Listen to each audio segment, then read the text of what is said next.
princípio da prevenção, princípio da precaução e princípio do poluidor pagador. Então vamos para mais uma pergunta. Professor, é possível a prescrição de ação por reparação aos danos causados ao meio ambiente? Outra pergunta relevantíssima. É possível a prescrição na ação de reparação por danos ambientais? A resposta é não.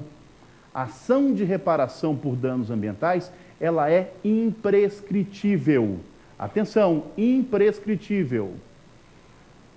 Doutores e doutoras, em matéria de prescrição, eu tenho que analisar o bem que está sendo tutelado. Quando eu tenho um bem privado, o prazo para a ação de reparação vai seguir aí o prazo normal das ações reparatórias, das ações indenizatórias. Vai seguir o prazo legal.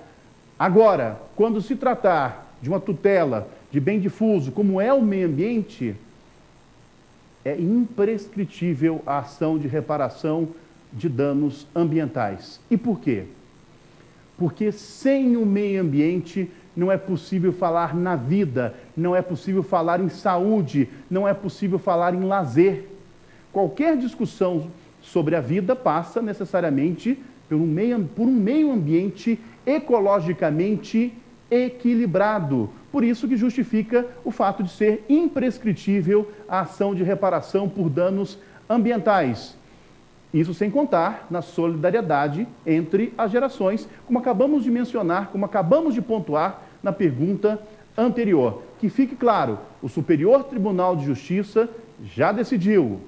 A ação de reparação é imprescritível e pelas razões que acabamos de pontuar.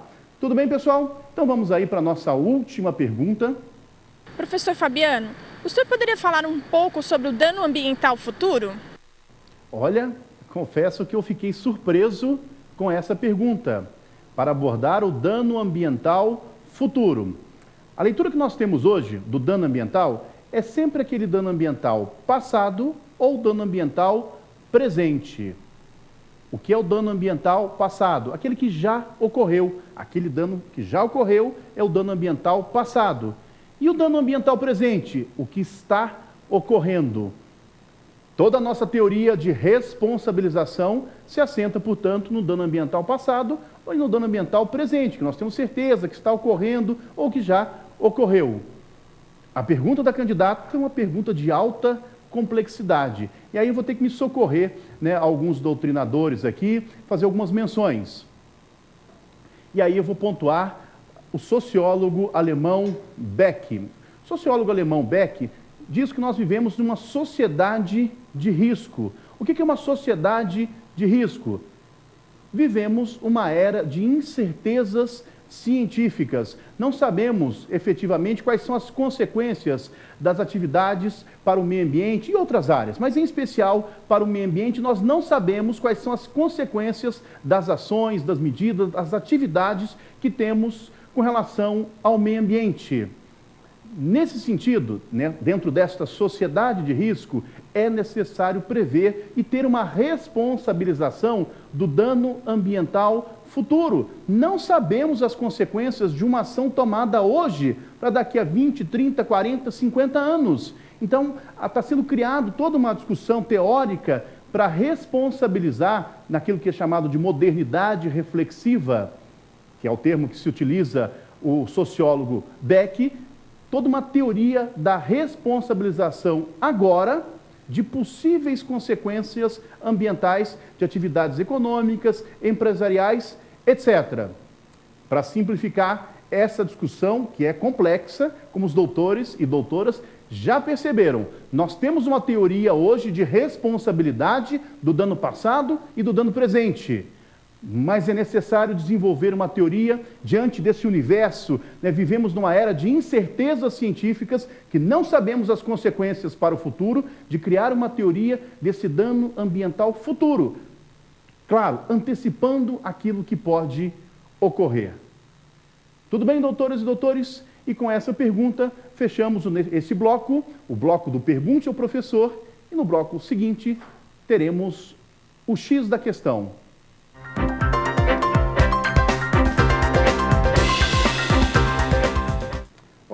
chegamos ao nosso último bloco, o X da questão, momento que vamos responder a duas provas, a duas questões anteriores da OAB.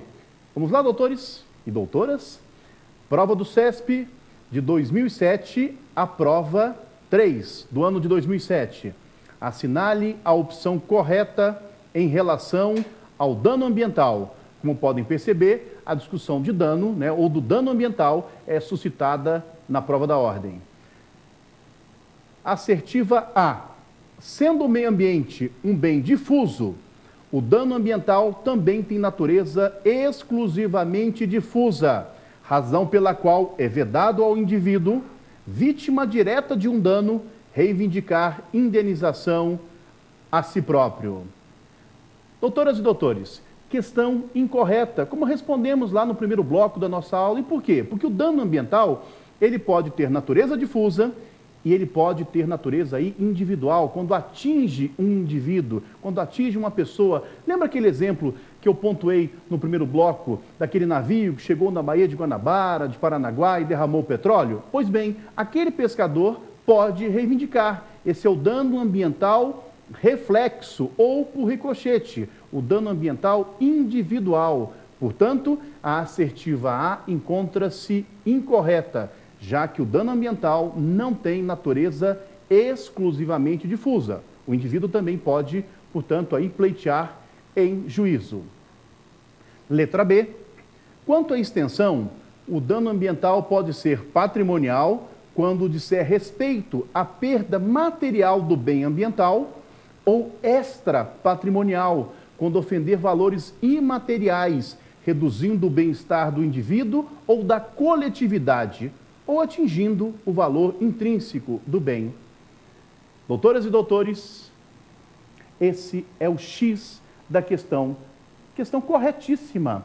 Fala do dano patrimonial e do dano extrapatrimonial, como já pontuamos igualmente. O dano pode ser patrimonial, afeta aí valores materiais, ou ainda extrapatrimonial, também chamado de dano moral ambiental, que atenta contra valores imateriais, o nosso bem-estar, o nosso meio ambiente ecologicamente equilibrado, a nossa qualidade de vida.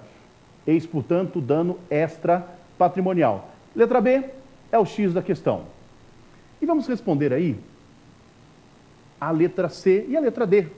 Vamos dar aí a nossa abordagem das incorreções. Letra C. Dada a irreversibilidade do dano ambiental, a única forma de reparação contra esse tipo de dano, na via judicial, é a indenização pecuniária, a qual deverá resultar em recursos para a minimização dos impactos na área afetada pela atividade lesiva. Pessoal, é a única forma a indenização? Não. Nós temos a restauração natural, a restauração in natura. Esta é a primeira forma de reparação do dano ambiental. A primeira, somente não sendo possível, nós partimos para a indenização, pecúnia, dinheiro, pagamento aí, portanto, pelo dano causado. Tudo bem? Sempre lembrando, a restauração deve ser integral. Não sendo possível, partimos para a indenização, razão pela qual a letra C está incorreta. Finalmente, letra D. A responsabilidade civil por danos causados ao meio ambiente é de natureza objetiva, até aqui correta, sendo imprescindíveis para sua caracterização o elemento culpa e a comprovação do indiscutível caráter lesivo da atividade desenvolvida pelo agente. Igualmente, questão incorreta. Por que incorreta? Há de se falar em culpa na responsabilidade ambiental? Não. Responsabilidade objetiva. Não se vai perquirir da culpa. A culpa não entra nessa discussão, razão pela qual igualmente está incorreta a letra D. Vamos para a próxima questão. Questão do CESP 2007, a segunda prova aplicada neste ano. Com relação à responsabilidade por danos ambientais, assinale a opção correta. Letra A.